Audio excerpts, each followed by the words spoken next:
The air hung heavy over blue horizon. A fragile peace had settled, but it was the silence before a storm. The legal battle had been won, a hard-fought victory against Virelli's relentless greed.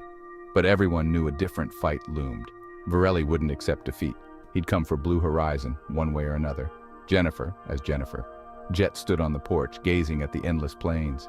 His weathered face, a roadmap of seasons spent under the Montana sun, was etched with worry.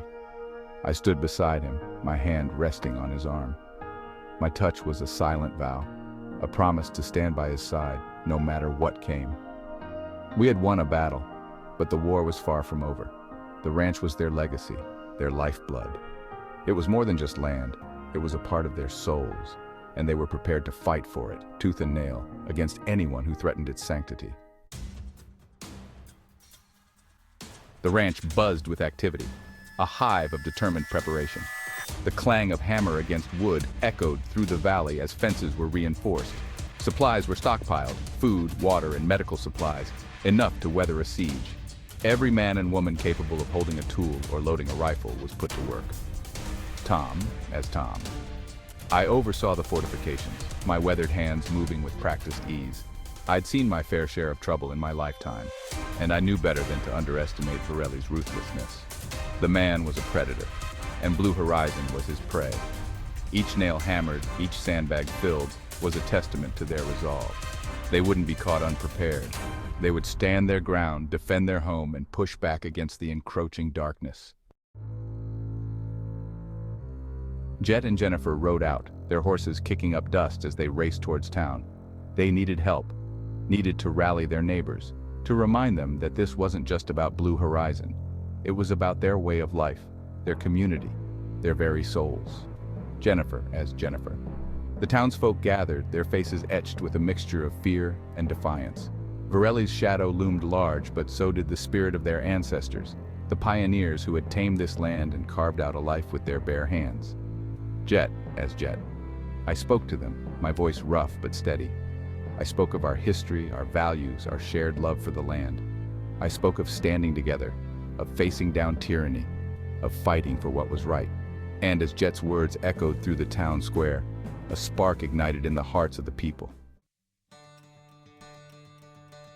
The response was immediate. Farmers brought their tractors, their tools transformed into instruments of defense.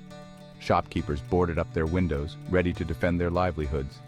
The elderly, their faces etched with the wisdom of years, offered words of encouragement and whispered prayers for protection. Mary, as Mary. The womenfolk organized, preparing food, tending to the wounded, and keeping spirits high with their unwavering strength. Children, their eyes wide with a mixture of fear and excitement, helped where they could, their small hands contributing to the collective effort. Blue Horizon was more than just a ranch. It was a symbol of their shared heritage, their resistance against those who sought to exploit and destroy. And as the sun began its descent, casting long shadows across the valley, they stood united, ready to face the storm that was to come. Nightfall brought a deceptive quiet. The air, thick with anticipation, crackled with tension. Sentries stood guard, their eyes scanning the horizon, their fingers never far from their rifles. The ranch lights were extinguished, cloaking them in darkness, while inside, shadows danced in the flickering light of oil lamps. Jett sat alone, his face illuminated by the soft glow of a lantern. He checked his rifle, the familiar weight comforting in his hand. He wasn't a violent man, but he was a protector, a guardian of all that he held dear. And tonight, he was prepared to fight. The silence stretched, each tick of the clock a hammer blow against the anvil of their anxiety. But beneath the fear, a current of steely resolve ran through them all. They would not break. They would stand their ground. The first rays of dawn pierced the darkness, painting the eastern sky with hues of gold and crimson. It was a beautiful sight, a stark contrast to the ugliness that was about to unfold. As the sun climbed higher, a cloud of dust appeared on the horizon, growing larger with each passing moment. Virelli was coming. Jett stepped out onto the porch, his silhouette framed against the rising sun. He watched as Virelli's men approached, a small army of greed and malice, their faces hidden behind mirrored sunglasses and expressions of cold indifference. They were just pawns in Virelli's game, but they were a threat nonetheless. The line had been drawn, On one side stood Blue Horizon and all it represented, community, resilience, and the unwavering spirit of the West. On the other, the insatiable greed of a man who sought to own it all. This was their stand, their Alamo. The silence shattered. Virelli's men fanned out, their movements practiced and precise. They were professionals, used to getting what they wanted through intimidation and brute force. But they had underestimated the defenders of Blue Horizon. A single gunshot echoed across the valley, followed by another and another. The defenders, hidden amongst the buildings and the surrounding terrain, returned fire. They were outgunned, outnumbered, but they had the element of surprise on their side. The air filled with the sounds of battle. The crack of rifles, the whine of bullets, the shouts of men engaged in a deadly dance. Dust and smoke mingled, creating a hazy curtain over the battlefield. But through it all, the defenders of Blue Horizon held their ground, their courage fueled by their love for their land and their way of life. Section 8, a sea of resistance. The battle raged on, each side refusing to yield. Virelli's men, expecting an easy victory, found themselves met with fierce resistance. Every man, woman, and teenager old enough to hold a rifle fought back with a tenacity that surprised and angered their attackers. Panting. We won't let them take our home, not now, not ever. Jennifer, her face streaked with sweat and grime, moved with a grace born of years spent on horseback, her rifle a deadly extension of her will. She was a whirlwind of fury and precision, her shots finding their marks with deadly accuracy. Hold the line, don't give them an inch. The townsfolk, inspired by her courage and the unwavering spirit of their neighbors, fought back with everything they had. They were farmers, ranchers, shopkeepers, teachers. But today, they were warriors, united in their defense of their home. Section 9. Victory and its price. As the sun began its slow descent, casting long shadows across the battlefield, the tide began to turn. Virelli's men, demoralized by the ferocity of the resistance and the casualties they had suffered, began to falter. Their attack, once so confident, lost its momentum, faltering like a dying ember. Case, they're retreating. We've done it. With a final, desperate roar, Virelli's remaining men retreated, leaving their fallen comrades behind.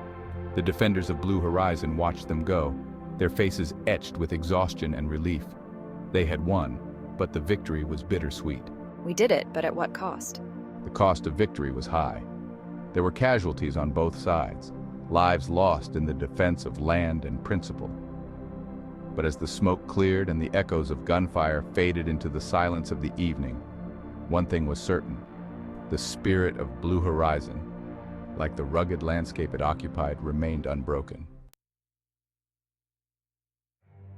Section 10, Scars of Battle, Seeds of Hope. The days that followed were a blur of activity.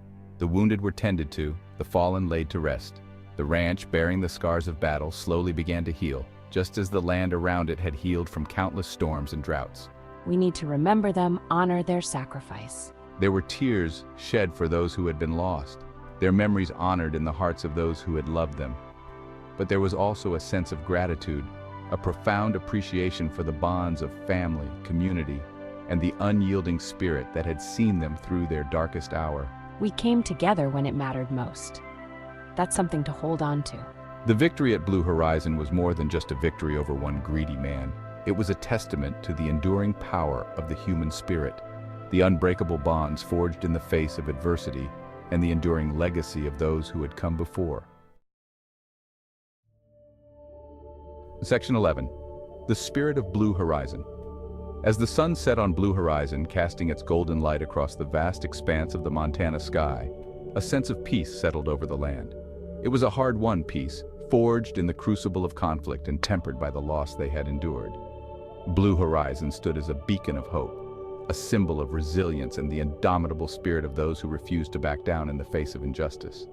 Their story, passed down through generations, would serve as a reminder that even in the darkest of times, courage, unity, and a love for the land could overcome even the most formidable of foes. They had fought for their land, their way of life, and their right to determine their own destiny. And in the process, they had rediscovered the true meaning of community, the unwavering strength of the human spirit, and the enduring legacy of the American West.